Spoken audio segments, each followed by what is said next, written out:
68, 69, 70கள் கிட்ட ஒரு 10 ஆண்டுகள் தமிழகத்தில் வளரக்கூடிய நம் இயக்கத்தை அழிப்பதற்கு தொடுக்கப்பட்ட தாக்குதல் எதிர்த்து நின்ற அந்த ஆண்டுகள் அது. சங்கரையா பற்றி எந்த குடும்ப நிகழ்ச்சியாக இருந்தால் எஸ்ஏபி தான் முதன்மைப்படுத்தி சங்கரையா பண்ணும். அது எப்படி, எதுக்காக? நான் எஸ்ஏபியை நெல்லிக்குப்பத்தில் பார்த்து பேசுகிறேன், நெல்லிக்குப்பத்தில் முடிவெடுக்கலாம், இதுதான் எனது கடைசி முயற்சி, மிரட்டுறாரு. அவர் சாதாரண பார்ட்டி மெம்பர், திருத்துறைப்பூண்டியில் அந்த இது, அதாவது சிங்களாந்தின் ஒரு வார்டில் வார்டில் பார்ட்டி மெம்பர். ஏதோ பேசிட்டு கேட்டப்ப என்ன சொன்னார்னா, உன் கட்சி அனுபவம் சொல்லும் பொழுது வேற ஒன்றும் இல்லை தோழர், 47க்கு முன்னாடி 2.5 வருஷம் ஜெயிலில் இருந்தேன், 47க்கு 2 வருஷம் ஜெயிலில் இருந்தேன்னாரு. விளையாட்ட பார்ட்டி மெம்பர்.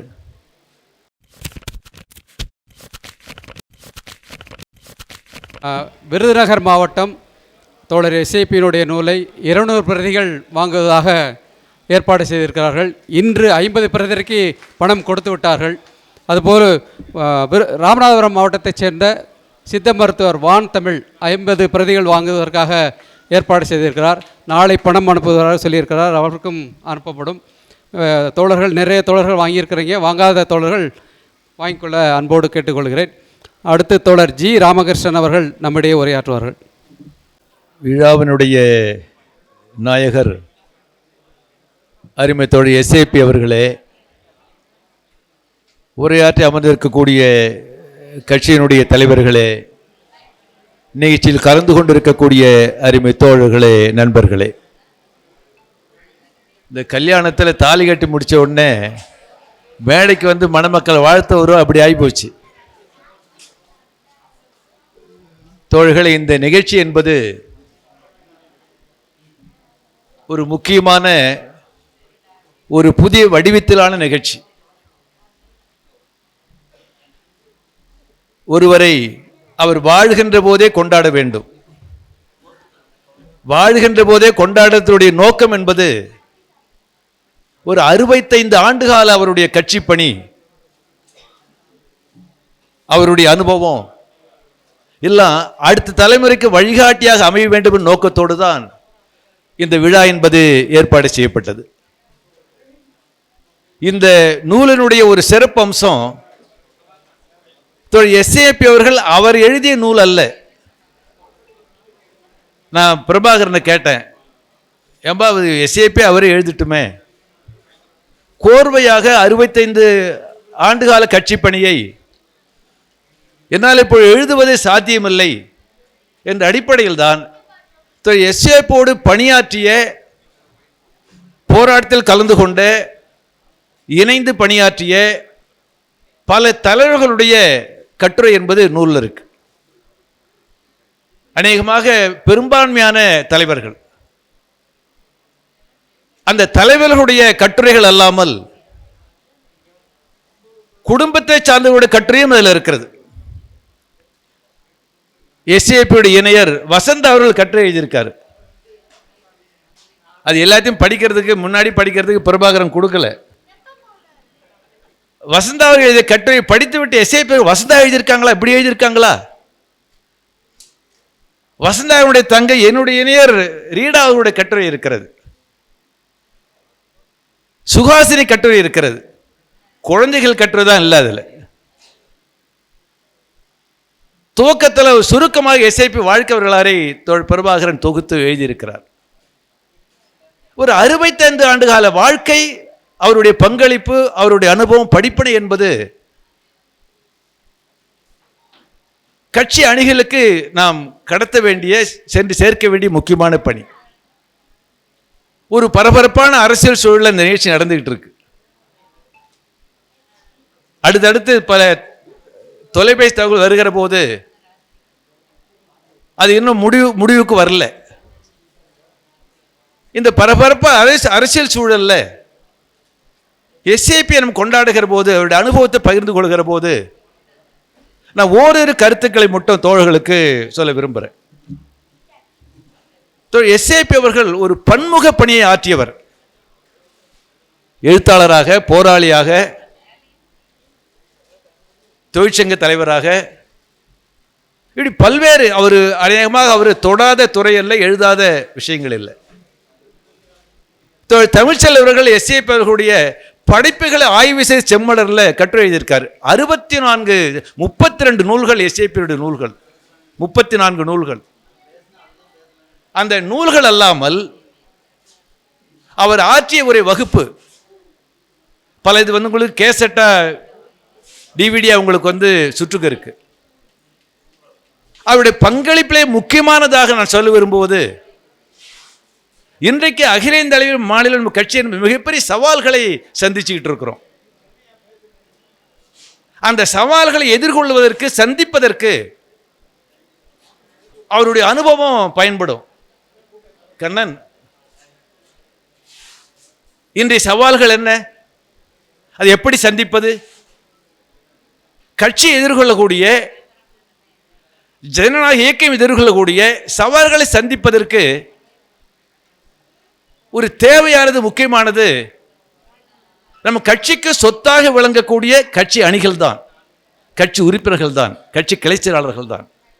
கட்சிக்கு சொத்து நாம் கட்டிய கட்டடங்கள் அல்ல, கட்சிக்கு சொத்து நாம் வாங்கிய வாகனங்கள் அல்ல. கட்சிக்கு சொத்து என்பது லட்சத்துக்கு மேற்பட்ட கட்சி உறுப்பினர்கள் தமிழகத்தில், 10 லட்சத்துக்கு மேற்பட்ட கட்சி உறுப்பினர்கள் அகில இந்திய அளவில். அந்த சொத்து அவர்கள் எப்படி பயன்படுத்துவது, எப்படி வளர்ப்பது, இந்த சவால்களை அவர்களுடைய உதவி இல்லாமல், பங்களிப்பாமல் சவால்களை நம்ம எதிர்கொள்ள முடியாது, வெற்றி பெற முடியாது. அந்த சவால்களை சந்திப்பதற்கு அவருடைய அனுபவம் என்பது, கட்சியினுடைய மாநில கல்விக்குழு கன்வீனராக இருந்தபோது எஸ்ஏபி அவர்கள் அது கட்சி கல்விக்குழுடைய உபகுழு உறுப்பினராக இருந்தார். சுவாரஸ்யமாக சொன்னார். குறிப்பாக அவருடைய வாழ்க்கையில் நாம் அவரோடு சேர்ந்து பணியாற்றி பல தோழர்கள் இருக்கிறீங்க. 1968, 69, 70 கிட்ட ஒரு 10 ஆண்டுகள் தமிழகத்தில் வளரக்கூடிய நம் இயக்கத்தை அழிப்பதற்கு தொடுக்கப்பட்ட தாக்குதல் எதிர்த்து நின்ற அந்த ஆண்டுகள் அது. 1973ஆம் ஆண்டு விபிசி தாக்கப்பட்டது உள்ளிட்டு அத்தகைய காலத்தில், அத்தகைய ஆண்டுகளில் ஒன்றுபட்ட முகவை மாவட்டத்தில் எத்தனை வன்முறை, எத்தனை சோதனை, எத்தனை அடிதடி, எத்தனை வெட்டுக்குத்து. எஸ்ஏபி போன்ற தோழர்கள் தமிழ்நாடு முழுவதும் அந்த காலத்தில் எல்லா மாவட்டங்கள்லையும், நெய்வேலி, சென்னை, சிம்சன் போராட்டம், எம்ஆர்ஆர் போராட்டம், எத்தனை போராட்டங்கள், எத்தனை சோதனைகள். 1970ஆம் ஆண்டு நெய்வேலியில் தேவன் என்ற தொழிலாளி சுட்டுக் கொல்லப்பட்டது. ஆகவே அந்த காலத்தில் எஸ்ஏபியுடைய ஆற்றிய பணி, எஸ்ஏபி போன்ற தோழர்கள் அந்த 70களில் அடக்கு எழுத்து நிற்கவில்லை என்றால் இன்று இயக்கம் என்பது கிடையாது. ஒன்று. இரண்டாவது, நம்ம கட்சி அணிக்கு தயார்படுத்த வேண்டும் என்று சொல்லுகிற போது தோழர்களே, கள போராட்டம் மட்டுமல்ல, கருத்தியல் போராட்டம். அவர் நடத்த கருத்தியல் போராட்ட சுவாரஸ்யமாக கல்விக்குழு சொன்னார். ராமநாதபுரத்தில் ஒரு கிராமத்தில், அந்த கிராமத்தில் இருக்கக்கூடிய 30-40 கட்சி உறுப்பினர்கள் வகுப்பெடுக்க போனேன். என்ன வகுப்பு? எஸ்ஏபி பொருள் முதல் வாதம். எவ்வளோ நேரம் 2 மணி நேரம் பேசினேன். அந்த அனுபவம் சொல்லட்டுமா? சொல்லுங்க. 2 மணி நேரம் பேசினேன். ரொம்ப ஆர்வமாக கேட்டாங்க. கேள்விகள் கேளுங்கன்னு சொன்னேன். அதில் ஒருத்தர் எழுந்தார், வாதமெல்லாம் நல்லா தான் இருக்கு, ஆனால் பொருள் தான் இல்லைன்னாருன்னார்.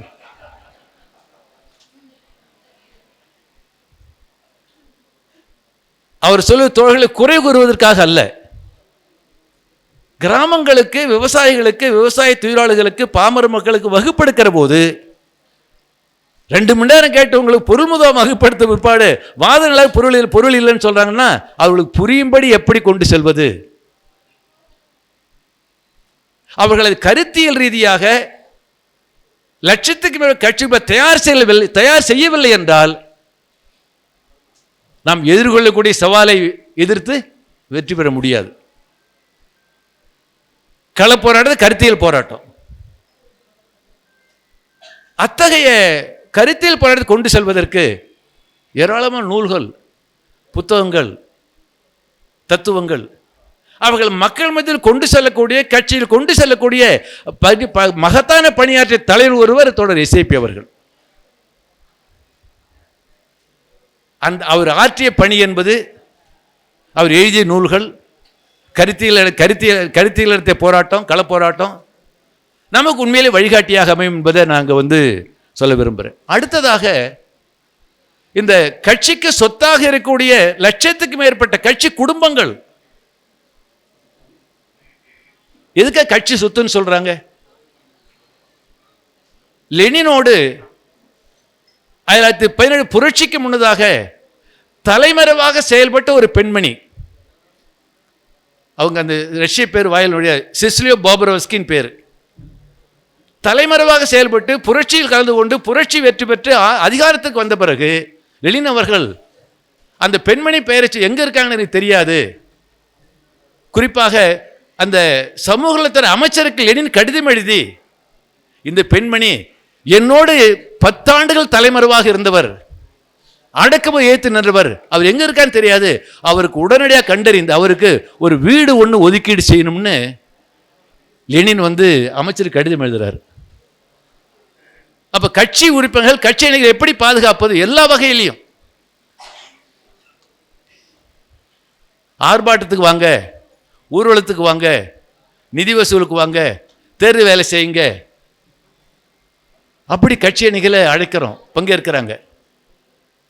ஆனால் அவர்களுடைய வாழ்க்கை, அவருடைய குடும்பம், அவருடைய பிள்ளைகள், அவருடைய கல்வி, அவருடைய திருமணம், அப்படி ஒரு குடும்ப வாழ்க்கை, அந்த சொத்தை பாதுகாக்கிறது தலையிட வேண்டாமா?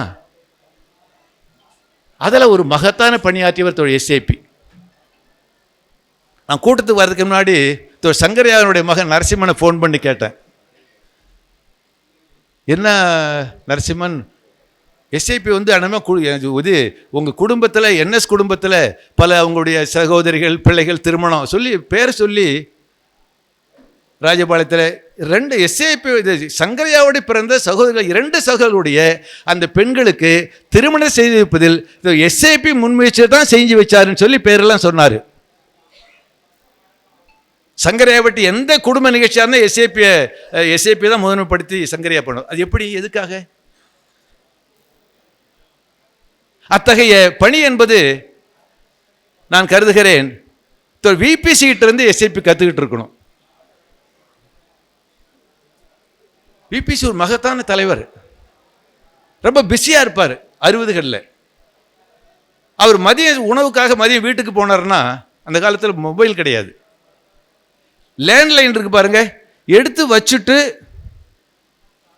15 நிமிஷம் ரெஸ்ட் எடுத்துட்டு மறுபடியும் லைனில் எடுத்து வைப்பேன். ஏன்னு நான் கேட்டேன், என்னென்னா அது ஃபோனு முடியலப்பா, ரெஸ்ட் எடுக்க கூட முடியல, அப்படி பிஸியாக இருக்கிறவர் கட்சி குடும்பங்கள், கட்சி குடும்பத்துக்கு குழந்தைகள் பிள்ளைகள் அவங்க படிக்கிறது, ஒரு வீட்டுக்கு வந்தாருன்னா விபிசி முதல்ல உங்களுக்கு வந்த உடனே சாப்பிட வாங்க வருவார். வந்த உடனே என்ன புஸ்தகம் வச்சிருக்கிற அப்படின்னு சொல்லி அலமாரி பார்ப்பார், படிக்கிறேன்னு கேட்பார், குழந்தைகளை கேட்பார், அவருக்கு கல்யாணம் ஆகிற பொண்ணு என் கல்யாணம் ஆகலன்னு கேட்பார், மகனுக்கு என்னன்னு கேட்பார். அது பூரா அவருடைய. நான் ஒரு முறை ஒரு அறுவை சிகிச்சைக்காக சென்னை மருத்துவமனையில் ராத்திரி 11 மணிக்கு அட்மிட் ஆகி 2 மணிக்கு முடிஞ்ச உடனே பார்த்தா காலையில் 4:30 மணிக்கு விபிசி அந்த வார்டில் நிற்கிறார். காலையில் 4:30 மணிக்கு. அதுக்கு ஒரு உதாரணத்தை நான் சொல்ல விரும்புகிறேன். ஏன்னா எஸ்ஏபி எனக்கு கட்சி தலைவர் தோழர் மட்டுமல்ல, என்னுடைய சகலபாடி உங்களுக்கு தெரியும், தமிழில் தானே?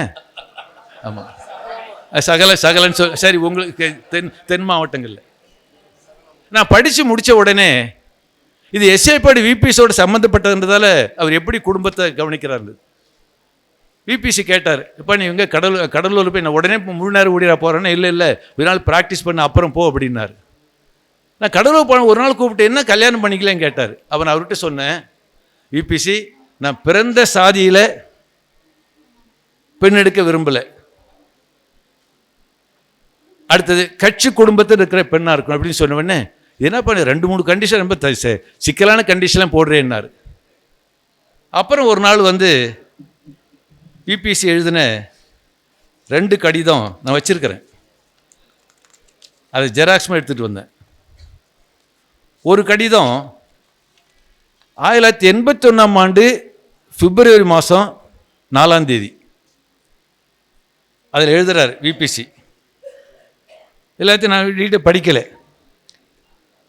எஸ்ஏ பெருமாளுடைய மனைவியனுடைய தங்கை ரீட்டா பட்டம் படிச்சிருக்கிறாங்க, நீ கட்சி குடும்பம்ல அவங்க அப்பா பார்ட்டி மெம்பரு, என்ன கேட்டு பார்ட்டி மெம்பரு, நீ போய் பாரு அப்படின்னு சொல்லி 4/2/81 அப்புறம் 13/2/81 மறுபடியும் எழுதுறார். மகத்தான தலைவர் 81 தொழிற்சங்க வேலை, கட்சி வேலை, எவ்வளோ பிஸியாக இருப்பார். அதாவது பிப்ரவரி மாதம் 4 பதிவாரி முன்னொரு கடிதம் எழுதுறார். அது என்ன அப்படி படிக்கிறதுனால சுவாரஸ்யமானது. அன்புள்ள ராமகிருஷ்ணன், விழுப்புரத்தில் பேசியது நினைவிருக்கலாம். விழுப்புரத்தில் சிஐடி மாநில குழு கூட்டம் பேசியது நினைவிருக்கலாம். ரீடாவின் புகைப்படத்தை இத்துடன் அனுப்புகிறேன். இங்கே இருக்கிறாங்க, கேளுங்க. அடுத்தது 20ஆம் தேதி மதுரைக்கு சென்று பெண்ணை பார்த்து எஸ்ஏபி பார்த்து பேசவும். நான் எஸ்ஏபியை நெல்லிக்குப்பத்தில் பார்த்து பேசுகிறேன். நெல்லிக்குப்பத்தில் முடிவெடுக்கலாம். இதுதான் எனது கடைசி முயற்சி. மிரட்டுறாரு. இதுதான் எனது கடைசி முயற்சி. கடிதம் வழக்கறிஞர் ஐயாவதரையும் உடன் இருந்தார். அப்படி எவ்வளவு கட்சி குடும்பத்து மேல, கட்சி தோழர்கள் மேல அக்கறை. அநேகமாக இத்தகைய பணி என்பது நாம் செய்யணும். 100% வெற்றி பெற முடியாமல் இருக்கலாம். அவர் பார்க்குற எங்கே அதே மாதிரி உங்களுக்கு குடும்பங்களை பேசுகிறப்போ, ஒரு நெய்வேலிக்கு விபிசி வந்தப்போ ஒரு ஒர்க்கர் வீட்டுக்கு சாப்பிட்றதுக்கு அழைச்சிட்டு போனேன். குடும்பம் எப்படி இருக்குன்றதுக்கும் எஸ்ஏபிஸோ விபிசின்னு சொல்லுவார். பேசிட்டே இருக்க என்ன பண்ணாருன்னா, அந்த தோழர்கிட்ட, அவர் தோழர் மனைவி இருந்தாங்க, என்ன தோழரை இவர் ஏதாவது உங்களை சினிமாவுக்கெல்லாம் அழைச்சிட்டு போவார் இவர் உங்களுன்னு யார் தோழருடைய மனைவி பார்த்து கேட்டார் விபிசி. இவரா, நல்லா கேட்டீங்களே இவரை அப்படின்னு சொல்லிட்டாங்க. மறுபடியும் யூனியன் ஆட்சி தோழர் சொன்னார், இனி எந்த தலைவர் வந்தாலும் சத்தியமாக வீட்டுக்கு அழைச்சிட்டு போ.